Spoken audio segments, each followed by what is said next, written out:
the first fight of the main card, they always have to put a woman fight in the main card. And I mean, as far as women MMA fights go, I don't think this is a bad fight. I think Manon Fiorot is a really, really good everywhere. I think she's better everywhere than Caitlin Chukugian. I'm probably saying that wrong.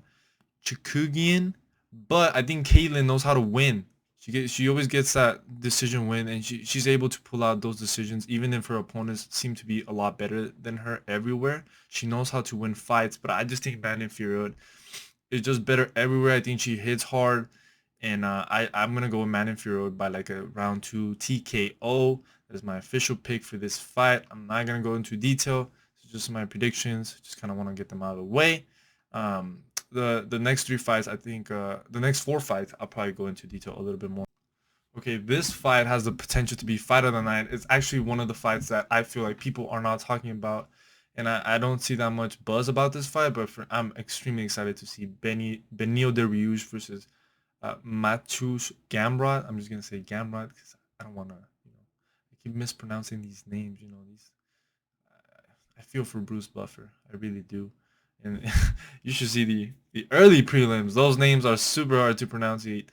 Anyway, I think this is an incredible fight. I think this is the future of the lightweight division. I think I could see both of these guys fighting for the title and possibly being champ in the future. So I think this is a very important fight for the lightweight division. I think Benio Dariush hasn't fought in over a year. His last win was to Tony Ferguson, a very dominant win.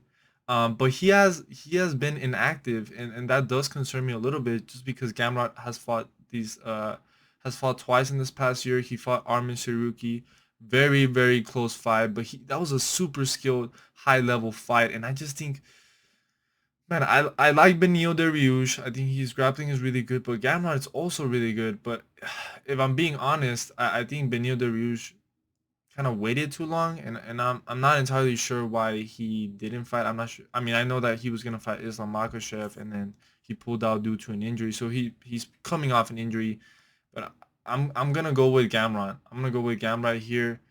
I'm gonna go Gamrot by a round two TKO or a decision, but actually, I'm gonna go Gamrot by a unanimous decision win here. I think this is gonna be a very competitive fight. I think Benil Dariush can definitely strike now, so he's not to be underestimated. But I just think that Gamrot is just like the next wave of the lightweight division, and I think he's gonna get it done, and possibly a win here, possibly a shot at the title. I mean, we'll see what happens. We'll see who wins between Oliveira and Islam Makhachev. That whoever wins that might be fighting Volkanovski to see who's the number one pound for pound fighter in the UFC right now. But this is an incredible fight. I'm glad that they made it. I'm glad that Benil Dariush didn't decide to wait.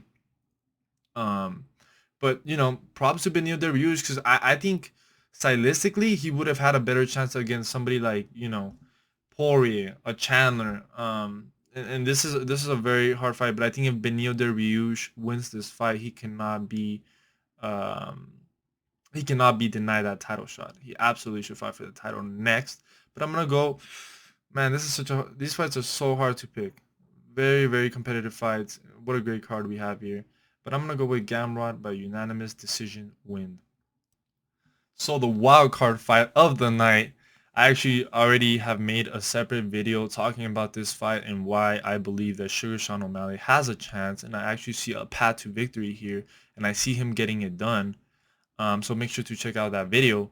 But just to keep it brief here, I think Sugar Sean O'Malley, like, I can't deny that he doesn't have the experience, the toughness, the IQ that Peter Yan has shown, and I think there's still a lot to be shown from Sugar Sean O'Malley. Of course, he has looked really well. His last fight in December against what's that guy's name? The guy he knocked out in the first round. That guy he knocked out in the first round, he looked incredible. He definitely has power in his hands. But he's coming off that Pedro Munoz fight, which was kind of lackluster. I mean, he was checking the kicks, but he wasn't really getting anything going with his hands. And to me, he seemed a little bit hesitant.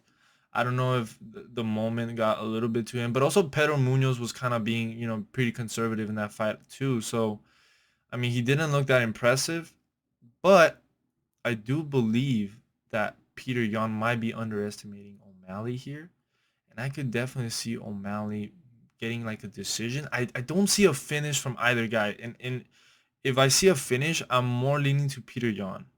I could just see him ripping the body, landing those kicks, just constant pressure, cutting off the cage on O'Malley, just kind of like having him against the cage, just landing combinations like spinning kicks, all the things that Peter Yan lands. He's super durable, super strong little Russian dude. And I mean, I'm gonna be honest, like I want O'Malley to win this fight. This is probably my least confident pick of all my predictions.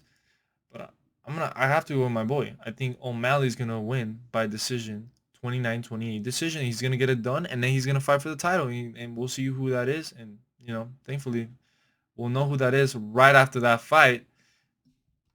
Right after that fight with Aljamain Sterling versus TJ Dillashaw. This is also a very interesting matchup because we have a very heavy grappler versus a really, really good striker. But I think there's a couple of variables here, man.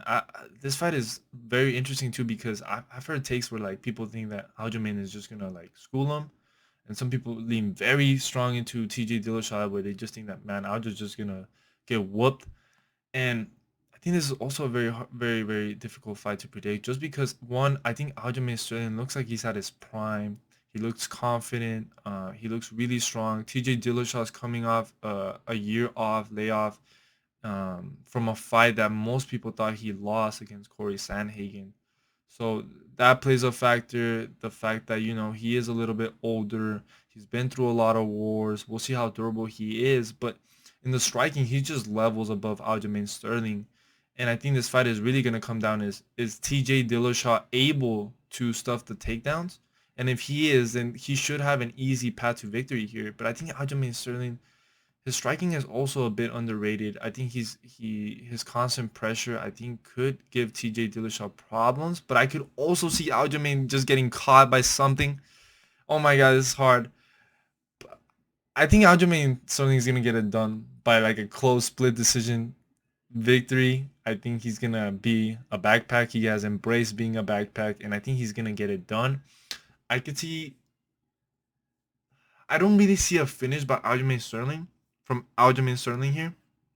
Like I don't see him getting a finish, and that's why it does concern me. And even making this video, I'm leaning TJ now. It's such a hard fight to predict. Am I about to change my pick in the middle of the video? I'm gonna lean TJ Dillashaw by like a 4-round TKO. Now that I'm saying all this, I definitely lean TJ Dillashaw. Just the experience, man. He hasn't really lost a title fight. His last loss to a title fight was when he tried to move down to 125 to fight Henry Cejudo, and you know, other than that, he's looked amazing. I mean, Corey Sandhagen was a really difficult opponent, and styles make fights, but man, I'm gonna go and new TJ Dillashaw by a late finish. I think he is gonna be able to stuff the takedowns, and that's kind of why I am changing my pick. Because originally I did pick Aljamain Sterling to win by unanimous decision, and I might end up maybe after this after UFC 288 I would have been like, man, I should have trusted my instinct. But I'm gonna go with TJ Dillashaw. I'm gonna go with TJ Dillashaw by a late finish. Man, what an incredible co-main event, and we're gonna hear N new. Let's move on to Charles Oliveira versus Islam Makhachev. Woo! This fight, man. This fight. I think about this fight a lot. I've been thinking about this fight for months. Absolutely incredible. Charles Oliveira has all the momentum on his side. Three finishes, three of the best lightweights. Chandler, Poirier, Gaethje. I've underestimated in every single one of those fights, and he's looked absolutely incredible. He finishes these people. He's durable. I mean, his chin is a big questionable. He has been getting dropped a lot in his last three fights, but I mean, to be fair, he is fighting some of the best, hardest hitters in the lightweight division. Talking about somebody like Chandler, power in his hands. Dustin, really good boxer. Gaethje, also a lot of power. So he's not just He's not just getting dropped by just anybody. And not that other people don't have power, but he's getting hit by like Poirier, Chandler, Gaethje. Those are hard hitters. And he's beating them convincingly. I definitely do believe, hot take, Charles Oliveira beats Islam Makhachev. I definitely do think it's his hardest opponent. I heard him say in an interview that he doesn't think that Islam Makhachev is his hardest opponent, but it definitely is. And a win over Islam Makhachev to me solidifies Charles Oliveira as the best lightweight we've ever seen, more than Khabib. And I know that a lot of people are gonna disagree with that, but to me, man, just his resume, the line of people he's just defeated, his defenses, Charles Oliveira cannot be denied. And I think Charles Oliveira is a better fighter than Islam Makhachev overall. I think his striking is better.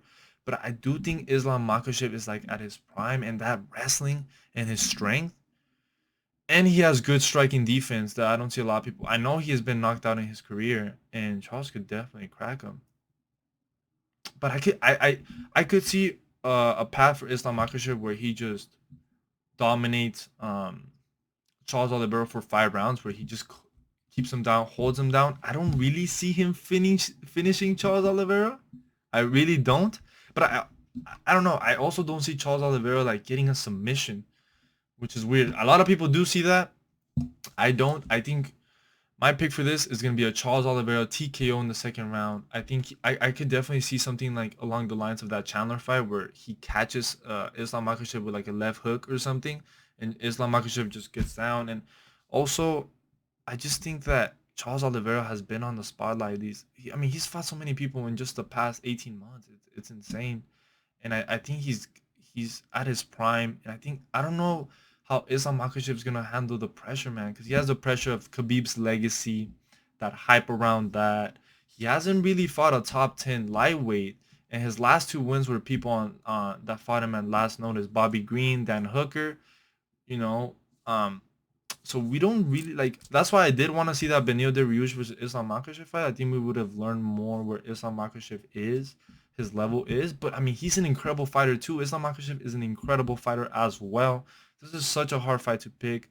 I don't agree with the odds that Islam Makhachev should be the favorite. I think Charles Oliveira should be a slight favorite just because yeah, I believe he has more paths to victories. But I'm gonna go my official pick for the main event. Man, I can't wait for this fight. Charles Oliveira by round 2 TKO. I see him finishing Islam Makhachev, and maybe he calls out Khabib after the fight. That would be incredible to see. But I mean, I don't really think so. I think Charles Oliveira is a really respectful guy, and I mean, he says he respects Khabib's decision to retire. But I mean, if you're Khabib, like, how do you not come back from that? You know, how do you not return to to to this big money fight against Charles Oliveira, who just beat somebody that you said that was even better than you in some ways, Islam Makhachev. So, you know, this fight is super exciting. I can't wait. This card as a whole is awesome, guys. And I can't wait to see what ends up happening. Let me know what you think for your predictions are. Let me know what your predictions are. And like the video, subscribe, and I'll see you guys later.